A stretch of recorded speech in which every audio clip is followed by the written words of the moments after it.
What is good, everyone? Welcome back to another episode here of the Renegade Roundtable Podcast. I am Jeffrey Kirby. We also have none other than the man, the myth, the legend himself. None other than the finally at triple-digit man on Twitter. We got Caleb with us. How in the hell are you doing today? I'm doing great. This is like the first time in a few weeks where I've been excited about my Pirates and I'm just liking baseball. This is going good. Hats here. Yeah. This might be the first time in the history where we're both wearing something Pirates. Yeah. And before we get started here, because we do have some serious stuff we need to get into, we're going to have fun. And in fact, because we all know what just happened, let me get in my humidor real quick. Because we're smoking this right here, for those that don't know, this is the Dodgers pack. We are, you're right, Jared. This is the Los Angeles Dodgers pack that we are smoking on today. And then, on top of that, we're going to go ahead, we're going to toast here. I got me a bottle of some Weller here, not sponsored, but they're fucking phenomenal here. Yes, we're doing drinking on air. We're having ourselves a little toast here. In fact, here, I'll show this to you what we're doing here. Oh yeah. So yeah, we're gonna toast here to the Pirates sweeping the Los Angeles Dodgers, the second highest ranked payroll in all of baseball. We're gonna toast because damn it, we just swept their ass. So cheers, everyone. Oh yeah, that burn is good. And that burn is even better knowing there was a sweet. Get the broom. You know what burns though? You know what really burns? The fact that the Dodgers just spent $4.9 million in payroll for that sweep. Mm-hmm. So obviously, yeah, the Pittsburgh Pirates did sweep, and they won 5 of 6 against the Dodgers this year. They lost one game; it was like 11-1. In Pittsburgh earlier this year, but overall it doesn't matter. Winning 5 of 6 against the Dodgers, if this was a playoff series, you would have advanced, so that's nice to know. And B, it's good to see the Pirates go up against good competition and win. That's something that we love to see here, especially because we're in the first year now where it's like, okay, you're not too far off of being 500 here. If I'm not mistaken, we are here. I can pull it up right now. We're 22 and 27. So there you go. You are 5 games under 500. For where this team is at right now, that is not terrible at all. And in fact, it's exciting because now the fans are starting to get more into this. As we saw last night during the game and on Twitter, everyone's going nuts. The Pirates were the talk of baseball. And that's what was exciting about this as well, because the only time that the Pittsburgh Pirates are ever brought up in baseball is when they're talked about as one of the worst teams in baseball, or when people are absolutely dogging the shit out of Bob Nutting for not spending any money. So to see the Pirates in a positive line, or in a positive light in baseball talk, was a great day for the Pittsburgh Pirates yesterday. Yeah, and honestly, this lineup is starting to be like the young guys lineup. We're finally starting to see some of these people like just filling out the lineup of like these guys that, hey, give our young guys a shot. And these guys, they're young, so they don't have the experience, and they're going to screw up and they're going to have some bad games, but they're putting together a string of like fiery baseball games. I love watching it. And you know what? This is really refreshing because it's coming on the 1 year, like we just passed like the 1 year anniversary of the Will Craig play where he forgot to step on first base.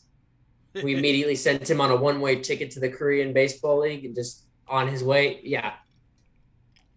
This sweep was a nice little refreshing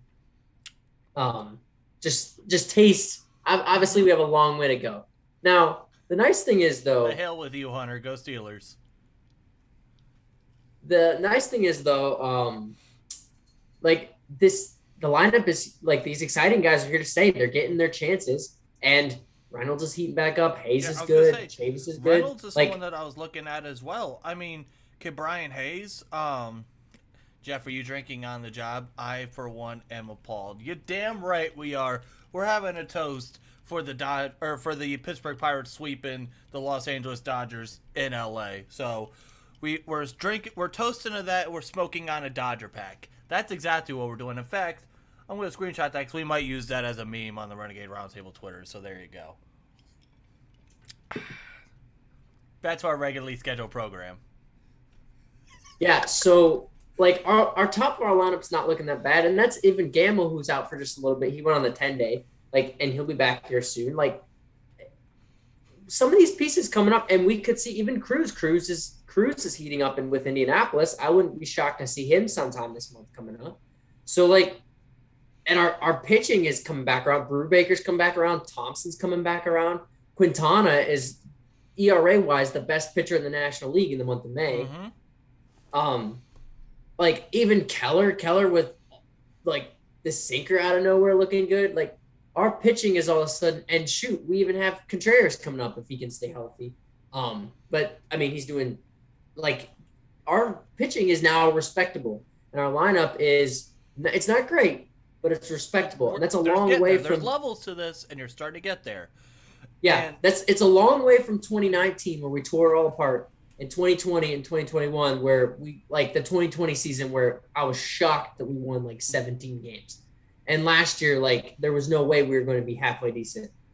This year's team, and there's some people who are really dogging them they're not good. No, this year's team, they might not be big names, but they're young. And this team is there's a lot of control too with this team. That's what Charrington's done, is built the lineup that we have control over these guys for a long time. Well, we don't have to dump these guys if we can control them. It's finally you can finally see it coming together, and you can start to see. I think this sweep, while we're not going to make the playoffs this year, but next year the division's not looking as great. The Brewers are going to come off a little bit. The Reds are the Reds. They're not good. The Cubs are not good. It's us and the Cardinals next year. And so, it's 4 teams in the Cardinals. Who's going to step up to compete with them? I'd like to say it could be us. Right. And a couple comments here. Hunter obviously saying, Caleb, I'm so happy you get the Yu Chang experience now. It's incredible. No, it is. It's all right. And for me, who's had to deal with it from one side of one of my favorite teams, the Guardians, and now having to come over to the Pirates, it's already looking terrible. Let's be honest here. We paid cash considerations for this guy. It's cool because, change of scenery, it might help. We're kind of hoping that, I want to see that happen to Cole Tucker. I want to see someone pick him up. I want to change scenery and do decent. He also says, O'Neal Cruz, MLB The Show legend. We'd love to see it. And then he starts chanting out, Yu Chang, Yu Chang. And then Hunter also says, if you like Chang, could I possibly interest you in Oscar Mercado? First off, Hunter, you son of a bitch, no, stay the hell away from Chandler from Mr. Beast, okay? I know he might be struggling, but hell no. The hell with that. And then Jared says the Guardians. Yeah, I know. Don't, it is what it is. But it's okay. But real quick, Brian Reynolds, as you said, he went 2 for 3 yesterday. He had 2 RBIs. That was nice. He had 2 walks as well. Okay, Brian Hayes, he was 1 for 4. And also with a walk. Michael Chavis, 2 for 5. And then you have Castro last night, who, if I'm not mistaken, hit his first home run last night. So you're starting to see, especially the top of the lineup, they're starting to do something, and that's nice. Because obviously, you Chang 0 for 3. We all okay, whatever. But it's you have some guys where it's okay, you expect them to be bad. You expect them to swing pool noodles at the bat. Okay, at the plate. But, yeah, and okay, Jose Quintana yesterday, he went 4 1/3. He gave up 7 hits, 2 earned, 1 walk, 3 Ks. Okay, that might not have been the greatest start for him, but he's had quality starts in the past this year, so it's okay. And he came out with the victory anyway, so it doesn't really matter. And then you had Chase DeYoung. He came in, he got the win yesterday. He came in for inning and a third, 1 hit. 1 walk, 1 K. So that helped out as well. His ERA. And you know what? He got out of a jam. Yeah, he got out of a jam too. And last year, all season long, we were seeing Chase DeYoung come in, and these jams that he got into yesterday, he's giving up 3, 4, 5 runs before he gets out of it.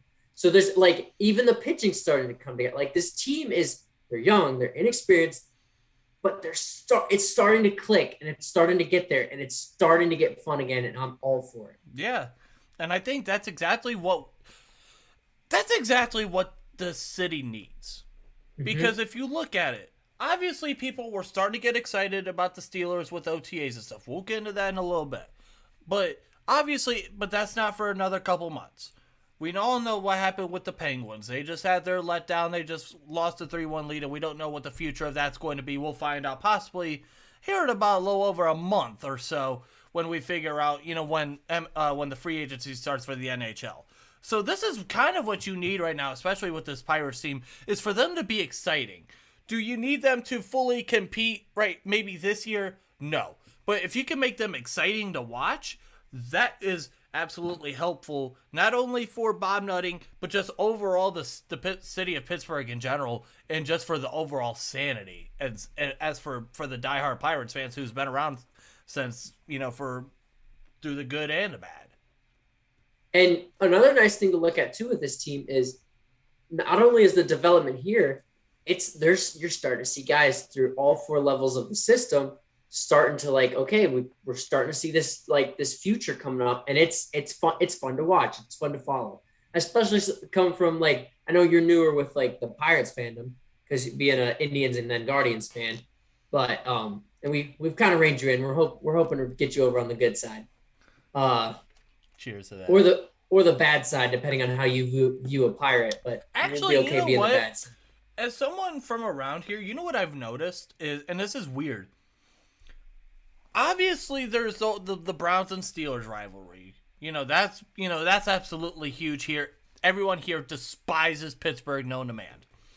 However, you'll see quite a few people say that the Pirates are their NL team, which is weird. At the same time, it's I absolutely despise. In fact, my most hated team in the NFL is the Pittsburgh Steelers. But I kind of like the Pittsburgh Pirates. Huh? It's kind of weird how that goes around here, but Well, it's the same thing for Pittsburgh-wise. Pittsburgh is split down the middle of.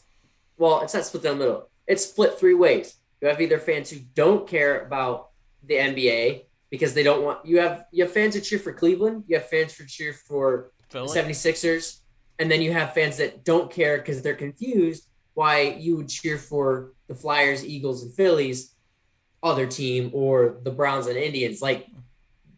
If your other sports fans are rivals, it's weird getting along. And I would fall into the category that is confused about the Cavs and 76ers fans in Pittsburgh for that same reason. But you see it in Pittsburgh too. With I know. Fans. I'll say Jared's in the comments. We know a certain someone in our group chat who's from Pittsburgh, from that area. And is I'll just say it's Smitty, but he's a Cavs fan as well. He's talked about how he comes down to Cleveland for a couple games out of the year to watch the Cavs and stuff. And I think it's a little weird because a part of it, especially with Cleveland in terms of the Cavs, it's a little weird because it's we've had LeBron, who's going down as one of the greatest of all time. It's okay, Philly, yeah. I mean, depending on how far back you want to go, yeah, they've had AI, and now recently they've had Joel Embiid and stuff, but it's and first off, the Magic are absolutely terrible. But I do like Hito Turkoglu, so I will say that. There you go. I don't know if I'm supposed to say that as a Cavs fan, but I'll say I like Hito Turkoglu. But I think that's part of the weirdness of it as well. As one side you have one of the greatest of all time. If for some people it might be the greatest of all time, LeBron James, and the other one is for a good amount of time, they were almost how people would describe the Pirates. Terrible. Mm-hmm. So it's it depends on how you want to go there. If you like basketball. Now, I wonder here, it's how with, here in Cleveland, there are some people that care about the Blue Jackets, but not a lot of people truly care around here. And now, I think that when the AHL team, the Cleveland Monsters, switched their affiliation from Colorado to Columbus, I think that helped build the hockey fandom because that's right about the time, they then won the Calder Cup championship that year. And that was right about the time Columbus was making the playoffs just to get smacked in the face by the Penguins. But hockey was becoming relevant, and you could see that build here, but it's Columbus. It's not it's Cincinnati's team. It's just a weird thing that it's Pittsburgh smack just dab in the have. middle of Cincinnati and Cleveland. Yeah, Harrisburg doesn't have any sports professionals, major professional sports teams.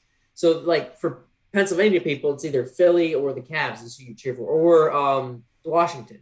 But like for me, I fall completely out of there, and I like following the Jazz. That's another whole long story. Sad. y'all got sad some drama going on story. over there in Utah with Mr. Donovan Mitchell, but this is not a Utah Jazz themed show, so we won't be doing that here. But Hey, well, if it was the Utah Jazz theme show, we wouldn't have made it this far without rebranding. same with the Cavs, honestly, because it seems like they like to as they rebranded this year, they love going. They love rebranding every other year. But I do Are like they what we are do. they switching their uniforms and stuff too?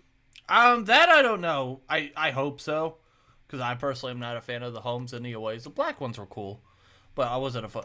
I wish they would go back to the jerseys they had when LeBron was first in Cleveland, from like 03 to 10. Oh boy, you get me one of those. If you get me a Darius Garland jersey of one of those once he signs an extension, or an Evan Mobley, oh boy. All right, let me stop fanboying. We're here. We're doing Pittsburgh sports here. So the moment it's the hell with Cleveland. Yeah, thank you. Hey, as you can tell from where we were 10 months ago to where we are now. You can tell things have changed, especially with me and my fandoms. Because we used to have that thing where it was like anytime where I mentioned I'm from Cleveland, it would be It was supposed to be I got beaten. Well, then someone got beat to the curb, so, it is what it is. Shots fired. But back to our regularly scheduled program again.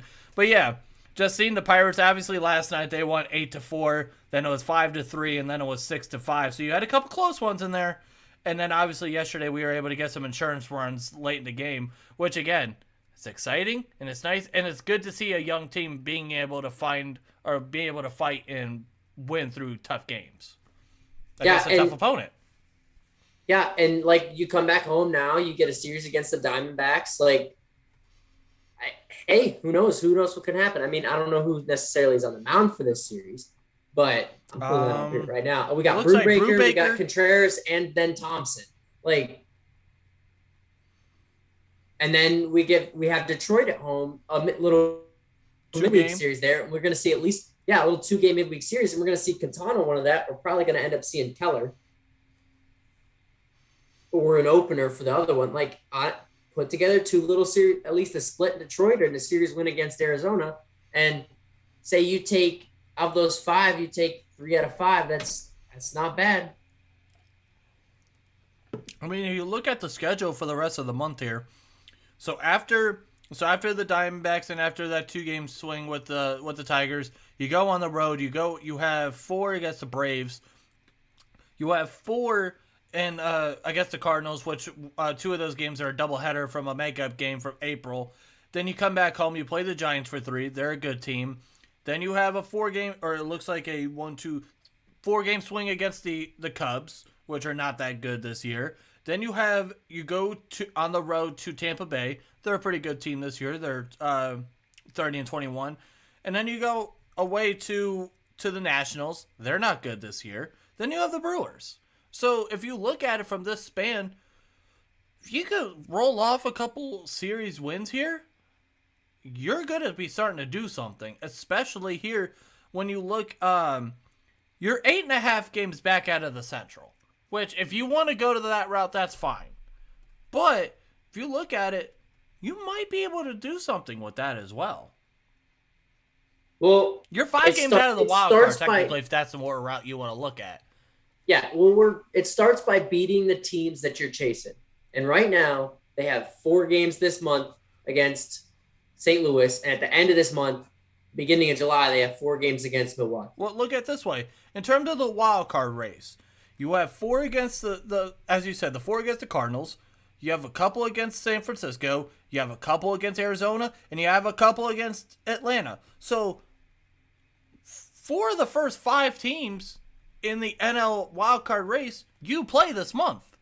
You can really, like I said, you're 22-27. You're 5 games out from the first wildcard, or from that second wildcard spot.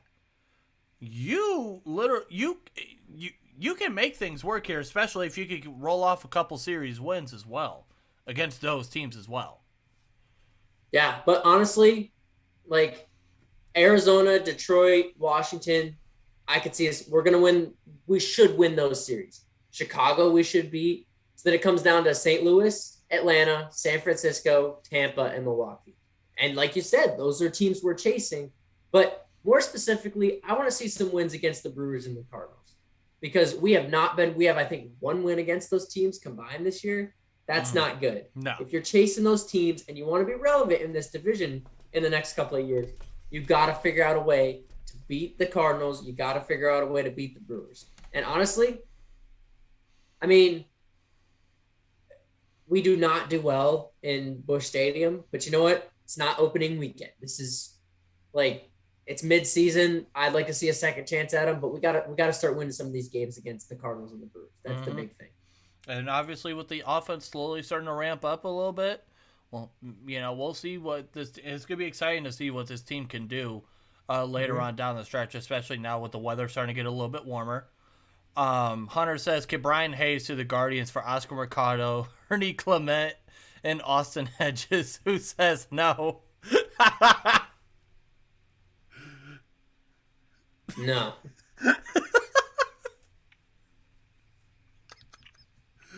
Oh boy, my Cleveland side saying yes, and then obviously my Pirates side saying no. So I mean, well, what would you guys even do with him? Who knows? Would you just extend your third baseman? Who the best third baseman in baseball? Ooh, second best third baseman in baseball, maybe best in the AL.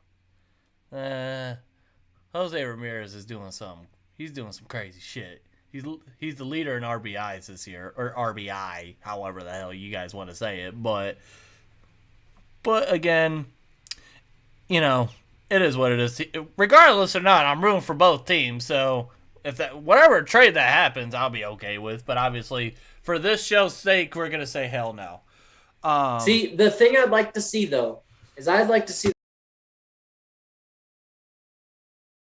There's really only a couple of pieces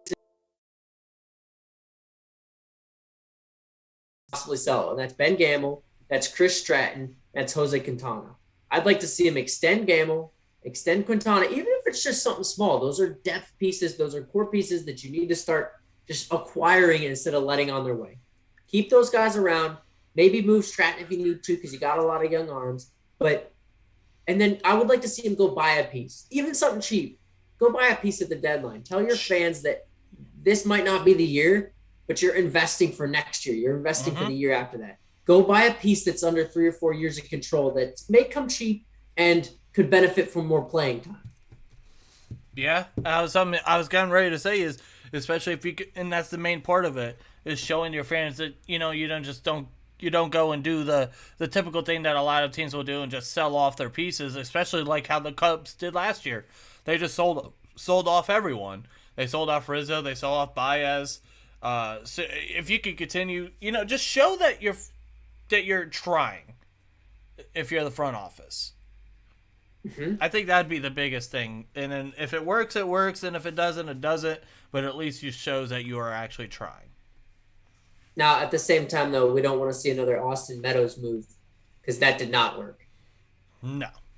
That one of those trades that's known around baseball, even outside of Pirates fans. Shoot, you weren't even a Pirates fan then, and you were well about the trade. Hunter, what is up with you trying to trade Oscar Mercado? My God. Okay, I get it. He hasn't been that great this year, but chill on Chandler, okay? Damn it. In fact, I want to see how the hell he is doing. Oscar Mercado. He is doing 198, 4 home runs, 15 RBIs with a 613 OPS. Oof. But no, we don't want him on the Pirates. If anything, I would just root for him in Cleveland. So there's that. Because we all like Chandler. Why would we bring in someone like that, too? We just brought in our new designated hitter in Yu Chang. Oh, God. I hope. Okay, he could benefit from a change of scenery and, more playing time. That's legitimate. But when they say cash considerations, if they paid anything more than, $3,000 for this guy, it's a waste of money. He says, "I'm sorry, dude, but he's so garbage, and I don't want to watch him anymore. He's taking at-bats away from Richie Palacios, I think that's how you say it, and Oscar Gonzalez. I can't take it anymore. Time to call up George Valera." See, I don't pay attention much to minor league baseball, but I've heard of, obviously, Oscar Gonzalez, George Valera. I've heard of those guys, but I just don't know much about them, I'll be honest. But, yet again, more times than not, we all know, my biggest sport is football. But, it is what it is with that. Now, you got any more you want to talk about with the Pirates before we get into to some Steelers OTA talk? Go right ahead. All right, here we go. So, obviously, now we had a big thing of news that popped out yesterday, which was very ironic because of the timing, and that was obviously Mr. Stephon Tuitt retiring from the NFL. He was, I believe, a second-round pick in 2014. I know he was a 24. I believe he was a second or third-round pick in 2014, and he was a good piece for us for 7 or 8 years. And obviously, him retiring, for some people, it didn't come as a surprise. For some, it did. But I do need to make a comment. Well, why do you want us to talk about a guy that has another allegation coming against him? Why would we do that? That makes it, 23 or 24? I mean, no. We'll talk about how bad he is, of a person he is. We'll do that, but that'll be at a later date. But, obviously, I'm going to call out some people on Twitter because we got the announcement that Stephon Tuitt was retiring. But the people who actually were mad at him for retiring, screw you, fuck off. Because at the end of the day, this is the same shit that we saw from Andrew Luck when he retired, from Luke Kuechly when he retired. And I just don't get it. Why are people such assholes when they are human beings first and foremost? He wants to retire from football. He has every right to do that. He's earned himself generational wealth. He's still going through a grieving process from losing I believe it was his brother. I don't care how long it takes for you to grieve with that. Because take as much time, and if you need to retire from football, because on top of that he's also working to get his degree in Notre Dame, you got to do what you got to do, man. I'm rooting for you. I'm proud of you. I thank you so much for what you've done here in Pittsburgh, and I wish you absolutely nothing but the best, and I mean that for real. But for some people who are just, saying, "Oh, screw you, you're screwing the Steelers, whatever, blah blah blah. You should be coming back to play football." Honestly, fuck off. And I guess usually the people that have the little egg avies or whatever that have like 1 or 2 followers or whatever, I don't give a damn. Those people are the absolute worst. Go straight to hell. There, I'm done. Comment is yours. See, in my mind, he's not screwing the Steelers at all. Like, he was a solid piece for us. He had a good career with Pittsburgh, and he's leaving us like, you got to think that the Steelers know, especially with like the people they brought in over the last year and a half. Like, you got to think that they kind of knew that they saw this coming. Yeah. There's no way this didn't catch Pittsburgh off guard. This didn't catch them by surprise.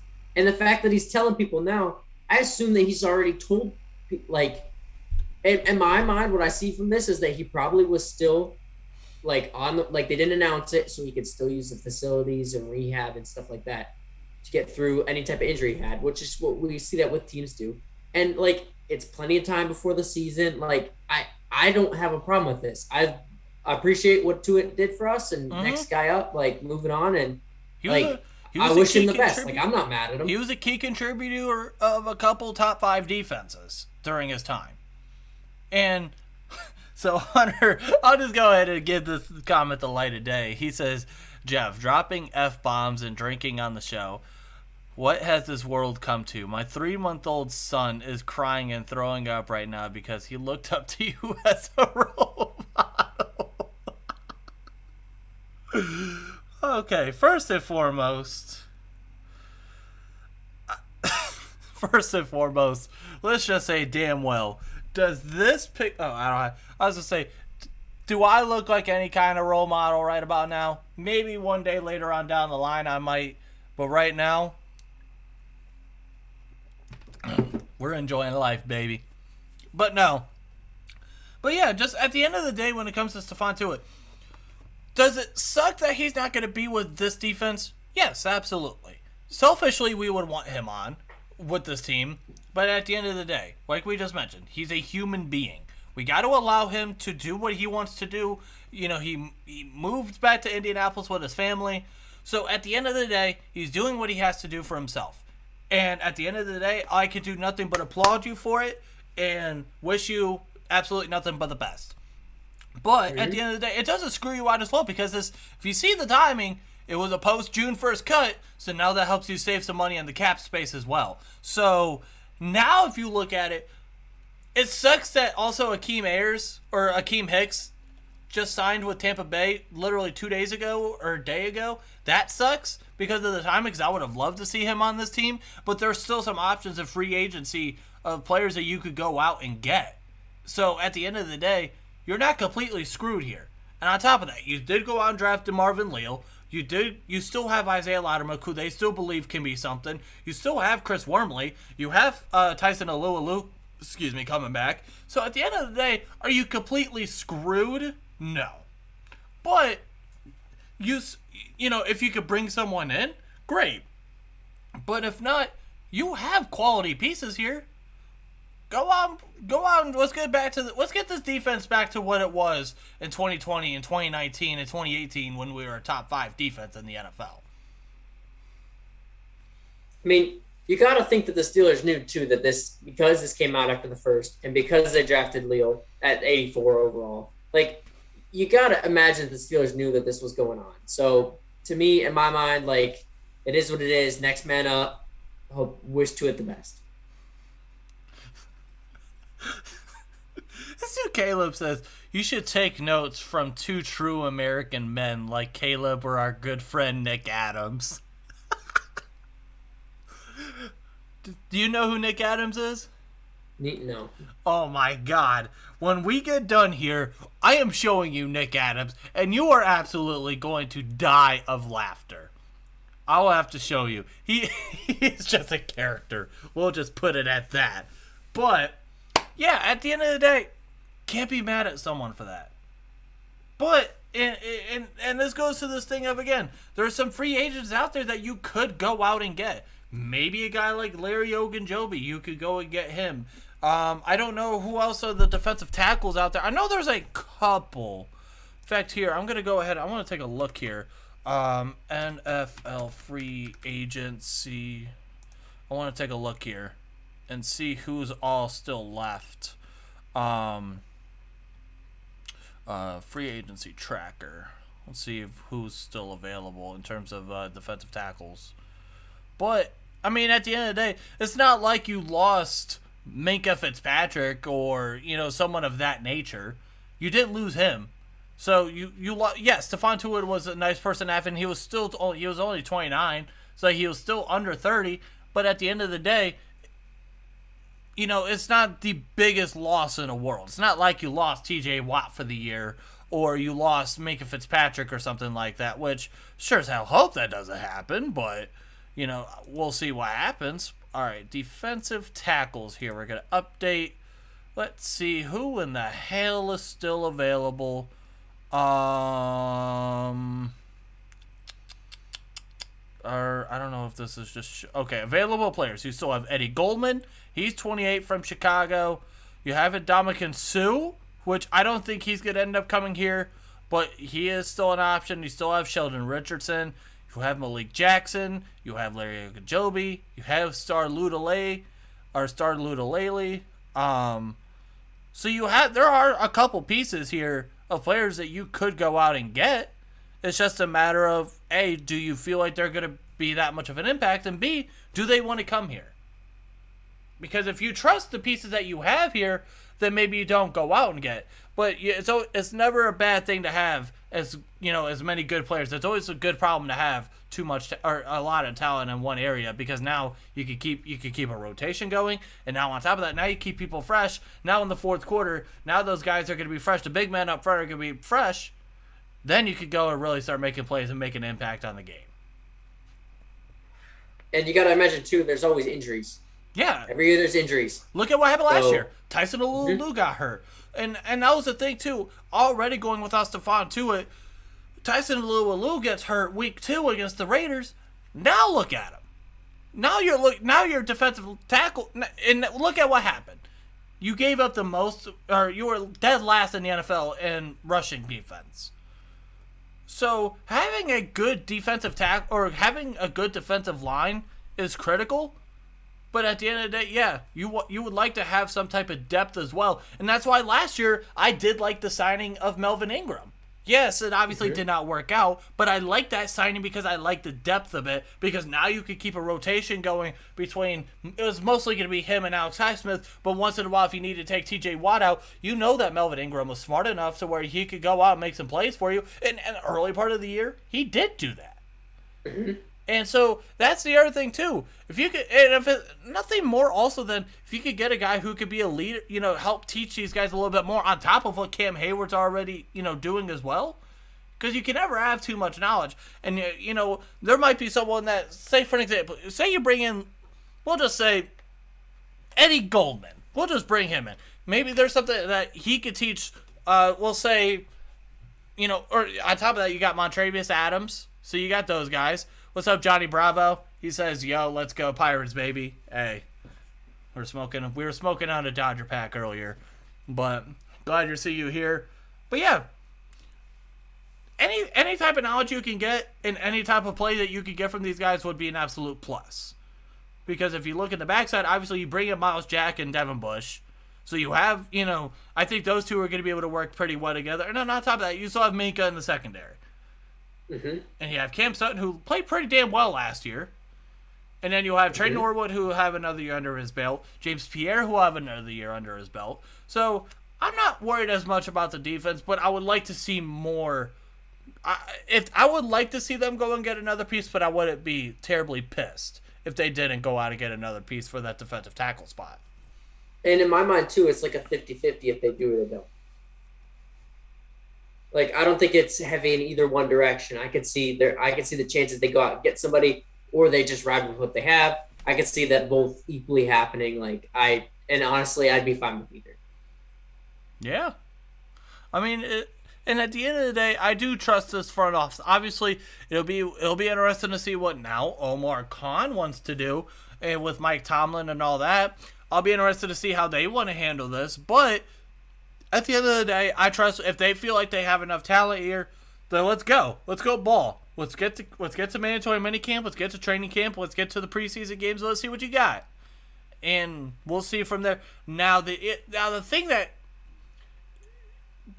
somewhat maybe concerns me a little bit is when you go look at some of the recent later part of some of the if you have to go with the trades. If you have to go that route for someone, the last couple trades that you've made that have been later on in the offseason been kind of duds. You look at, obviously, you went out and got Joe Schobert, not that great. But although I personally knew he wasn't going to be that great because I knew that he would miss a lot of tackles, but not a lot of people understood, or not a lot of people knew that. I just had the privilege, I was here, so I, heard about it all the damn time when Cleveland Clowns fans were talking about when they were going 0-16 because, they're a trash-ass fan base. It is what it is in a trash-ass team. But you have that going for you, and then on top of that, you had Joe Schobert, and then, who the hell was it? There was another one that we just had that was not that good. As you can tell, it wasn't that good because I forgot about him. We made a recent, obviously, you have a Killer Witherspoon who came out pretty well. Obviously, he got an extension, but I don't know. It's a sticky situation. And Johnny Bravo says Loudermilk will step up. I sure as hell hope so, because that would be nice as well to have more depth.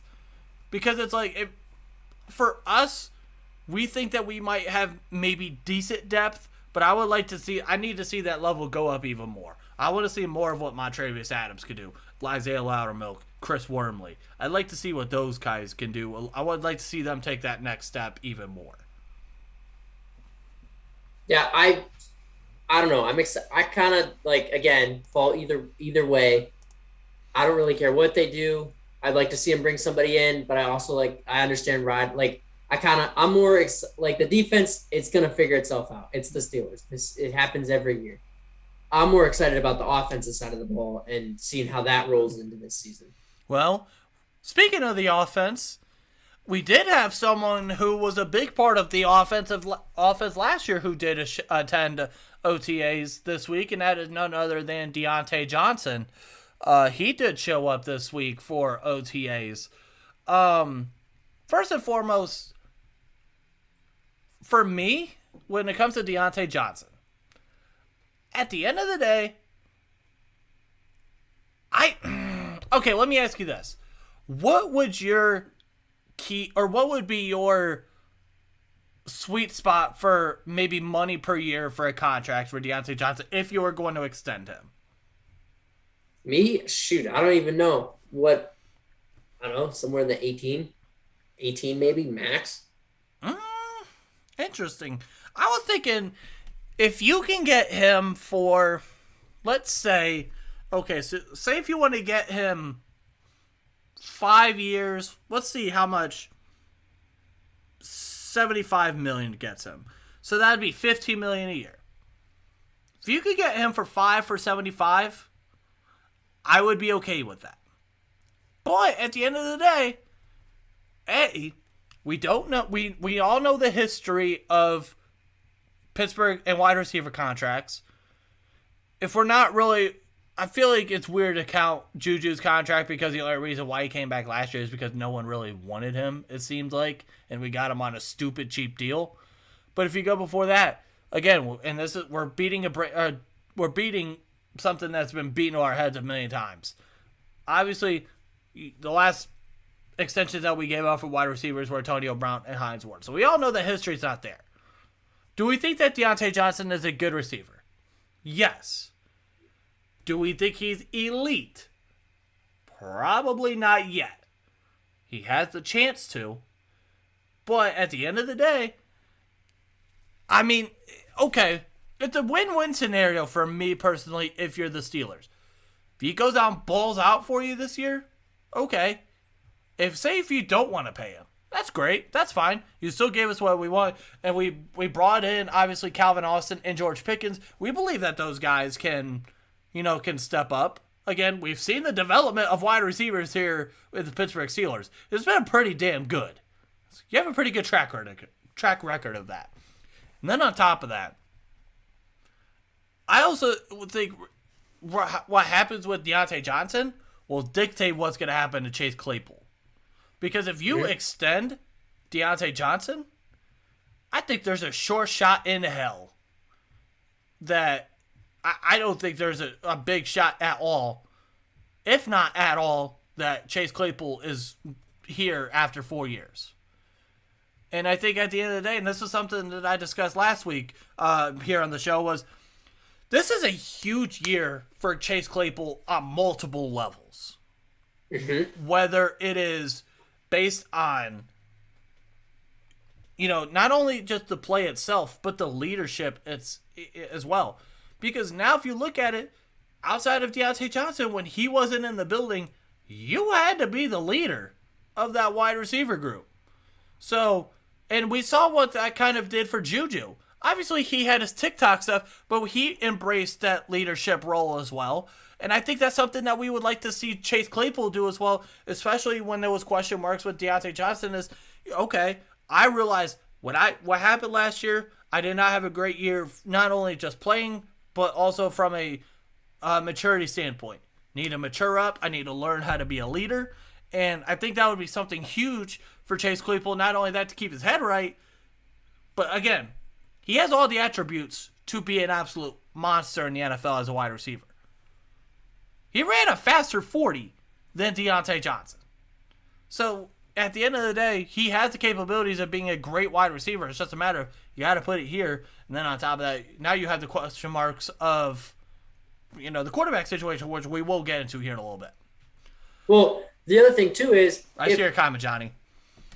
If Claypool does have a decent year or steps up and has a decent season, with enough young guys around here, if Claypool steps up, I could see that just being the end of Johnson and they move on. They don't even offer they offer him something small, but not anything too crazy. It's kind of a good I could see those two guys are competing as to be the number one receiver 2 years from now. Are we going to bring Johnson back or is it going to be Claypool? And I feel like Diontae Johnson has to he's gonna play really well this year. But I hope Claypool steps up this year, and I have a good feeling he will. You know what else? I think the possibility, and you don't hear a lot of people talking about this, of something that you could do is possibly maybe put the franchise tag on Diontae Johnson. Now, whether he's going to be willing to sign that or not, but I think at the end of the day, when you look at it, say if you want to go ahead and franchise tag, because you don't want to put yourself in a situation where Diontae Johnson balls out this year, you decide to let him go because he's not going to be much. You're hoping that that Chase Claypool does something, and then he kind of is a dud. And then you're kind of in a situation of okay, well now you're left with George Pickens and Calvin Austin and whoever set wide receivers are going to be there down the line. You don't want to kind of shoot yourself in the foot there, but if that is the case, if you're willing to put the franchise tag on Diontae Johnson, then that gives Chase Claypool an extra year to evaluate him. That gives you maybe an extra year to evaluate Diontae Johnson. And on top of that, that gives you an extra year to figure out what you have in the young guys. Because if you truly feel like you have good pieces in the young guys between Pickens and Calvin Austin, now that can make either one or even maybe both of those guys expendable. So you got to keep all options on the table. And that's something that I'm surprised not a lot of people have talked about. I mean, I feel like Steeler fans have a little bit of PTSD when it comes to franchise tagging players and them sitting out. Okay. And it's for me, fine, whatever. Le'Veon Bell, we saw what happened with him. He screwed himself out. It's not like he went out and he played for the Jets and, he just bowled down, had 1,600 yards for him every year. We saw what happened to him. Now he's out here doing rap and trying to box. So it's it is what it is with that. Obviously, I was upset too. We all wanted Le'Veon Bell. He was a great running back for us. He was probably the best running back during that time, maybe outside of maybe Ezekiel Elliott. But at the end of the day, I mean, it was what it was. Johnny Bravo says Diontae will be the number one wide receiver this year on a criminally underpaid contract. Sucky situation for him. Yeah, and I mean, at the end of the day, it sucks, but it's also just the way the business goes. And if you're Diontae Johnson, the right mindset to have is, okay, I have one more year of this. I'm going to get paid regardless. We've seen what's happened to the wide receiver market. Next year, I'm going to get paid. So let me go out, let me ball out this year, and let's hope that someone can do what happened with Christian Kirk this year, maybe have that happen next year, and now that's going to boost my value even more. So the right mindset is, regardless of what your future is going to be, whether you're going to be with the Steelers or not, ball out this year, have another 100-some catches, maybe get 12 or 1,300 yards if you can get that, because then you're going to get paid regardless. And now you have obviously the option of the tag, but I mean, even if that's the case, you're going to go in a 1-year deal and you're going to get paid an average of top five paid wide receivers. So you have that going for you. So you're going to get paid next year regardless. It's not like people are going to say, this isn't a Juju situation where he's had, obviously, we've seen growth every year from Diontae Johnson. I also know this because I had to do a final project that involved Diontae Johnson and his growth. But, so, it's not like, okay, Juju, pretty good rookie year, great second year, and then it's kind of been downhill. You've seen this. You've seen growth. Now let's see if you can take that next step even more so you could get that next level paycheck. Yeah, and the whole thing with him being at OTAs and not the pot being stirred, it's voluntary. Yeah, who cares if they show up? I'm not saying this to you because I know you understand, but I'll repeat those I'm going to repeat this for those that don't apparently understand. Voluntary means voluntary. Some people like to think that voluntary equals mandatory. Mandatory minicamp hasn't started yet there, bucko. So learn what voluntary means. Thank you very much. Now we're back. Because apparently some people don't understand that. It doesn't matter whether he's here or not. It does not matter. For me, the only position that it probably truly... Okay, there's a couple of players where it's... Okay, you kind of need to be there because you're in a fringe situation. Kendrick Green, I think he needs to be there and he's been there. The quarterback positions, yes, they all need to be there because they're all fighting for that QB1 spot. But, like, if Minka wasn't there, okay, whatever. And on top of that, he's looking for a contract situation as well. Or, just, it is what it is. If you're there, cool, great. If not, oh well. Who cares? I think the media and Twitter is just looking for every little reason to pick and make stories. I mean, it's what they do. But sometimes this stuff, every year, it seems like we hear a story of someone who's not at OTAs from one of these big name players at one of these teams. And I don't care. I just don't care. As long as you're there for mandatory minicamp, training camp, and the preseason games and when the season starts, do what you got to do. And especially we saw what happened during the COVID year. We've realized that OTAs are not necessarily a thing that we all have to truly care about. We saw that people could go and put in their work, on their own, and then be ready for training camp or mandatory minicamp, and then you're good to go. We've seen that. So, it is what it is. But, I do want to get into one comics. We have a couple minutes here before it's time to go. There was a tweet that I sent you earlier, and in fact, I'm going to put it on the screen right now. And it was from Colin Dunlap from 93.7 The Fan in Pittsburgh. And this was an interesting quote or an interesting tweet. And he says, if you are drafted in the first round as a QB, you should immediately be installed as at least the backup, at least second team. Kenny Pickett taking third string reps is ridiculous, even at OTAs. Every second team rep Mason Rudolph takes should be going to Pickett. Before I get into what I gotta say, I'm gonna let you say what you feel about that tweet. First of all, I agree. Second, the biggest thing when I first initially saw this is, since when did Mason Rudolph and Cole Tucker become the same person? They're just there. They just don't go away. Like, it's ridiculous that Pickett isn't at least taking the second string reps. But at the same time, it's OTAs. Who cares? But if this happens going into training camp, he should be at least getting second team reps. If not the first team, honestly, because we have two brand new guys who could start in a coin flip going into week 1. But that's a story for another day. I am going to disagree with you. I'm going to agree with I'm going to disagree with Colin Dunlap here.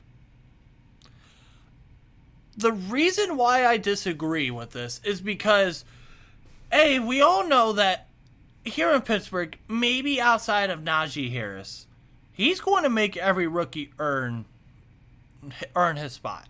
And how do you do that? Hey, what was that Drake song? Start it from the bottom. That's where you got to go if you're a Pittsburgh Steelers with the rookies. You got to start from the bottom. And if you look at it, right now, as we speak, Mitch Trubisky is probably slated to be the week 1 starter. So yes, he deserves some first team reps. Mason Rudolph, he's been here the longest. And right now, yes, as much as we would want to hate it, at this particular moment, you would probably slate him as the backup and then Trubisky. This is the same exact thing that happened to Ben Roethlisberger. This was the same exact thing that happened to Ben Roethlisberger during his rookie year. He was the third string at the beginning, then he worked in the second string. Obviously, Tommy Maddox got hurt, and the rest is absolute history. But at the end of the day, yes, would I like to see him maybe get some second team reps? Yes, I would. But at the end of the day, you have to earn your spot. You have to prove, because if you're just given the second team spot, when Mason in itself, yes, it's only 1 year. Yes, we've dogged the shit out of Mason Rudolph. He still has the most experience in this offense. So at the end of the day, he has the most experience with these receivers. He has the most chemistry. So at the end of the day, yeah, I kind of have to agree. He probably should start out as a third string and make his way work up, or make him work up. See, I understand the working up thing, and that's why I would personally slot him in at second, because the most experienced quarterback on the roster, like you said, is chasing you down. Plus, two, if he's playing like a mix of second team reps, that means he's playing with more guys, like more of these young guys that he could potentially be playing with. And he's already a little bit older. So to me, like I could see either one, but I don't mind him. I wouldn't mind him being at this, taking some second string reps here. Because you know that not only do you have to work your way up, but you know that Mason Rudolph is chasing you down, and he's the most experienced quarterback with Steelers, like the Steeler way, on this team. So I wouldn't mind if he was slated in a second, but wouldn't be the first time we've disagreed on something around here. Right. Hunter, I'm just going to read this comment out again because this is just hilarious. He says, just came back one more time to tell Jeff that he needs to be a role model for these younger kids. A strong Christian and proud American man. I couldn't sleep last night because I was so angry about the way he's been acting on this show. You don't have shit on Tim Tebow. You wish you were half the man that he is.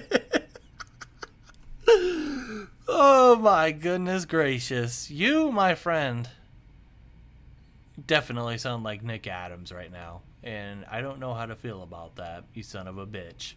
Is that the dude on Twitter who mentions Tim Tebow all the time? Yes. He mentions like the dude who just makes like a political statement about everything and somehow ropes Tim Tebow into it every single time. Or LeBron. Or LeBron, yeah. Or Colin Kaepernick and how bad Kaepernick is. Yeah, I know who you're talking about. Okay, yeah. This dude is... that's... Regardless of what political side you are, he is hilarious just with some of the shit he says. And I think that both political sides think that he's just an idiot. Yeah. Like, now I know who you're talking about. He's funny. Hunter, shut your ass up. Just shut your ass up before I have to put you on blast, son. Respect your elders. But... yeah, just at the end of the day, going back to this Kenny Pickett thing, I mean, yes, he is a little bit older, but at the end of the day, I think he needs to earn it, and I think that's just that. Now, if we get to about preseason, and he's still third string, that could be a little concerning, because now you're looking at it as like, okay, what's going on? Why, what is there that we don't know? But... right now, just during OTAs, I'm not worried about it at all. I don't know. That's just me. Maybe I'm the minority in this. In fact, I want to look at some of the comments here. One comment says, seriously, if Pickett doesn't walk in better than Rudolph, then why did you draft him? I'm convinced it's just to keep Rudolph's trade value up for when another team's QB gets hurt in camp or before. That's okay. I'd wish they'd have taken the slow route with Green instead of gifting him Pouncey's number and position. I'd like to say the organization learned something from that debacle. Interesting, he also played a different position. Agreed. Why they're catering to Rudolph is insane. He also has the most experience with this team in the head coaching staff, so, I don't know. Some people, yet again, Twitter is just... some people are idiots on Twitter, as we all know and see. But other than that... about? Twitter's the smartest, most consistent, most kind and caring group of people that you'll ever see. Everything is true on Twitter and accurate. Did you get into my liquor cabinet? What are you talking about? I think you might have gotten in... no wonder why this bottle is almost empty. Damn it! Shout out to Weller. Hey, if you ever want to sponsor us, please hit our DMs because I would love to have a sponsorship with Weller. Because this shit is fucking good. For $23, yeah, this shit is fire. Get him. But other than that, I think that's about it. Unless you guys, if you have anything else that you want to mention. I've got nothing. I'm excited for the Pirates this week. Let's go Buckeyes. Hey, yeah, they got an off night tonight, and then they play. You said it was Arizona, right? Arizona tomorrow night, 7:05. Brubaker's on the mound, so it's gonna be exciting. Go. But until then, I hope to see you guys again next week. Actually, you know what? We got an update for you guys coming here on the channel. Because we've taken a little bit of a break from doing YouTube videos and stuff. But damn it, we are back. With both of us. You've seen a lot of videos that came from my end. Now, Mr. Caleb is going to start having videos as well. Should we explain what we're going to do, or should we just, keep it a surprise? Well, one of them everyone knows. I think we keep it for a surprise a little bit here. Okay. Well, everyone knows about the other one because I did a poll on this on Twitter, and it was like 80-something% said yes. Pretty much what I'm going to do is once a week on Sundays, we're probably going to call it Steelers Sunday. And what we're going to do is every Sunday we're going to react to a throwback Steeler game until the season starts, until we can react to the actual games that are going on this year. But I did already record the first game, or the first video for Sunday. I just got to edit that, and then that should be out on Sunday. I might even do it like random times, like 1 o'clock, 4:25. Just maybe we'll just shake it up just like how it would be during a regular game, and we'll see about that. But yeah, if you ever just tweet at us, if you ever have any games that you want us to react to, please, we're always looking for options. We want to put out what you guys want to see, and then obviously next week, we'll just say next week, be on the lookout for seeing Caleb's face on a video. That'll be fun. That'll be great. That'll be exciting. But until then, I hope if you guys are not there, which you better be, if you haven't yet, make sure to subscribe. Our goal is to hit 450 subscribers by January 23rd, which will be the 1-year anniversary of the Renegade Roundtable podcast. June 23rd. June. Did I say July? Or did I say January? January. Why in the hell am I saying January? Holy shit. I don't know. I do not want to go back to June. Or the January. You've been dipping too much into your liquor cabinet. I might be. But, yeah, June 23rd is the 1-year anniversary. I'm currently in the process of trying to get a huge guest for us for the show for that day. Because, fun fact, Caleb will be on that day. Big things coming. Big things coming.